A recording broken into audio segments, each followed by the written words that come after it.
on.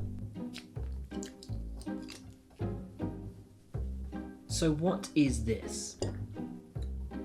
Basically, for 20 years, I've been the one asking the questions. But in all of your comments, it's pretty clear there are a bucket load of questions that you guys want to ask too. So I'm going to do my best to answer them. That's it. Simple.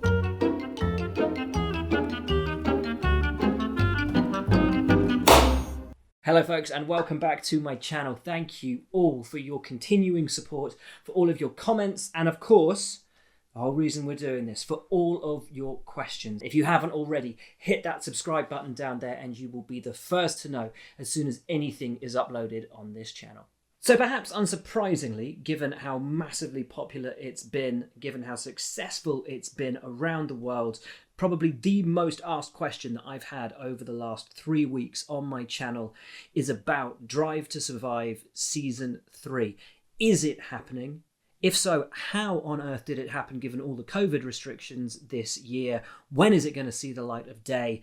And what is going to be included in the series? I am going to try to answer all of those questions. Question number one, is it happening? The easy answer is yes. That will come as absolutely no surprise. If you have been watching F1 broadcast this year, you will have seen the Netflix crew in the background of loads of the shots. They've been on site at all of the races.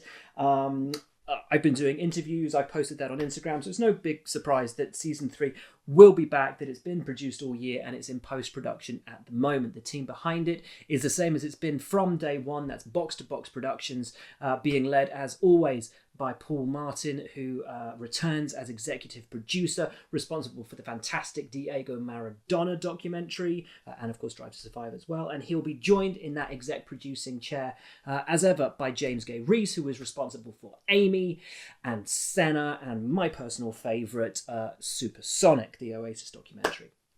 Fantastic.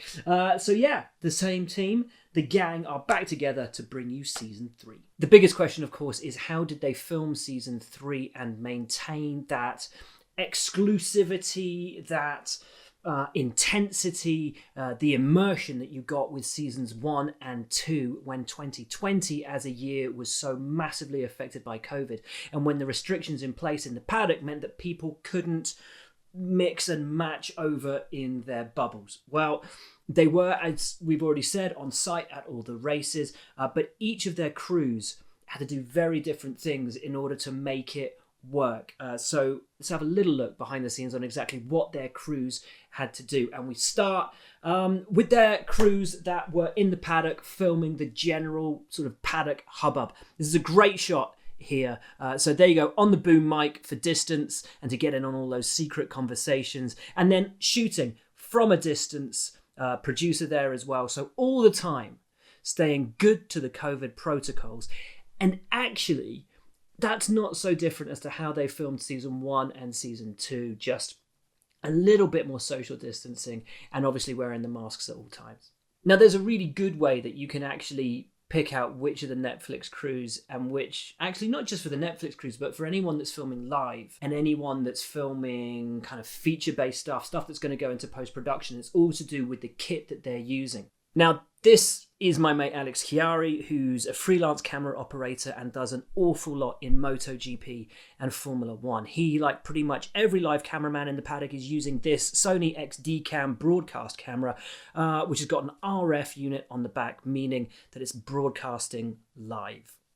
The Netflix crew are using a number of different cameras, though, to get that really cinematic feel to the show.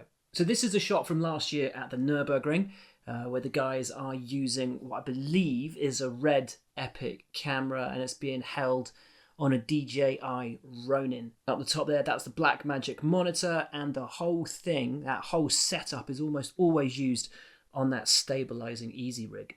Here's another shot from last year, and the guys are using a Sony FX9 right there with some supporting handles for when it's on the shoulder. They also use an FS7. Pretty sure I've seen an Arri Amira every now and then. And they use some lovely lenses as well. Cine Zooms by Fuji and Canon, Primes by Zeiss, Canon, Arri and Cook. Some beautiful broadcast lenses, some beautiful photography lenses, all of which give them this incredibly deep, rich palette to play with when it comes to putting the show together. Now, how did it work with COVID in 2020? Because as we've said, one of the things that made series 1 and 2 so successful was how immersive the experience was and how close to the center of the action the crews were able to get.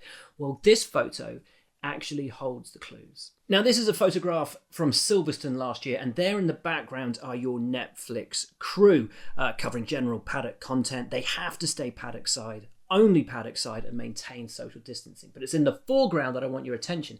That is James Moy, brilliant F1 photographer, responsible along with his agency for the images on my website and the ones I'm using here. But Moisey, as you can see, is in Renault team kit. Why?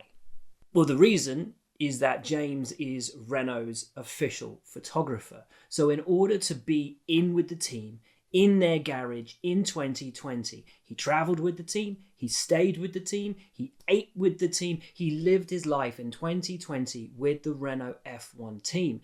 And so to avoid any confusion, he stayed all season long in his Renault F1 team kit when he was in the paddock. The same is also true for Netflix. Just as for seasons 1 and 2, before any racing on track even took place, Netflix had already spoken to the teams and agreed in advance which races they'd be spending with whom. But it was even more important this year because the teams who would be immersed in the middle of those teams and given access to the garages had to travel together, they would stay together, they would be a part of the team.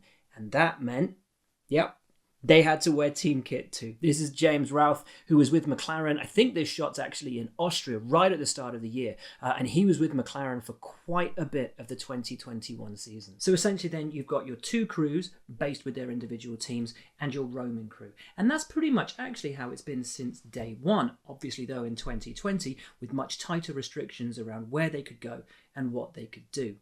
Now obviously you're never going to have a crew with every team and then 2 or 3 roaming crews. As much as that would be perfect because you cover every eventuality, financially it's not feasible and the teams would never allow that kind of access on every single weekend. So it's always risky, but it's an inherent risk with making this kind of TV program that you're going to miss certain things, especially so under COVID restrictions. That's why there are small elements of poetic license that have to be taken here and there. A couple of frames dropped into a storyline about Spa, for example, that show us the paddock in Monza or Austria or wherever it might be. Now, as a diehard fan, you're going to catch that. But the thing to take into appreciation with this series, I think more than anything, is the fact that it has drawn into the sport people that weren't fans to start off with, and that is why this show has been such a massive success. So to the two biggies, really, I guess, the two final questions. What's in the series and when does it come out? Well, in answer to question 1, I don't know. I'm as excited as you guys are to see what is in Drive to Survive Season 3, and I say that as somebody who has done I don't even know how many interviews with the Drive to Survive guys throughout this year. I don't even know who the other people they've interviewed for the show are this year. It's been very separate, again, because of COVID restrictions, just knowing what the process has been. And also in this year where so much has happened, how are they going to pull that down and put it into 10 individual episodes? It is true, though, I don't know what goes into it. From what I say, I don't know which bits they're going to use. I don't know how they're going to use it. So it's as much a shock to me when it goes up as it is to anybody else. One thing I can tell you is that everyone working on this series thinks it's the best one they've ever done. And that's not only because the storylines are so incredibly strong, but because of the consistency from episode to episode. There really isn't a lull in season 3. They are just so keen to get it out there and so excited for everybody to see it. And when are they going to see it? Well, the easy answer to that is probably about the same time as for season 2 and for season 1, which is the end of Feb, start of March, and that pulls beautifully in the run-up to the start of the 2021 season. Testing, of course, getting underway in Bahrain on the 12th of March. So a late Feb, early March launch on Netflix for Drive to Survive Season 3 would make a huge amount of sense in terms of that ramp up into season 2021. So that's that. Hope that's answered your questions, and keep them coming. Keep the comments coming, keep the questions coming, keep hitting that subscribe button, whichever side it sits on. And we'll do this more as the season goes on. Thank you for watching, guys. Stay safe. Much love. See you soon.